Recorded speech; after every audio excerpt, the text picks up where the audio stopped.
এখন কি গিফট নিবি সেটা বল। হ্যাঁ, গিফট তো নেবই, তার সঙ্গে আমাকে একটা কথা দে তুই। কি কথা বল। যে আমার বৌদি হয়ে আসবে, এবারের বউ হয়ে আসবে, তুই তাকে কখনো কষ্ট দিবি না।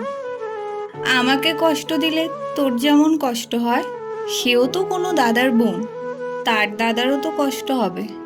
দেখ, মেয়েরা তো বিয়ের পরে নতুন বাড়িতে যায়, আর সেখানে মানিয়ে গুছিয়ে নিতে একটু সময় লাগে। কিন্তু অনেক মেয়েই তো আছে যারা শ্বশুর বাড়িতে গিয়ে শুধু কষ্টই পায়। সেও তো কারোর বোন, তারও তো দাদা আছে। তো সবাই চায় নিজের বোন যেন কষ্ট না পায়, কিন্তু অন্যের বোনকে নিজের বাড়িতে এনে কষ্ট দেওয়া, এটা কি ঠিক তুই বল?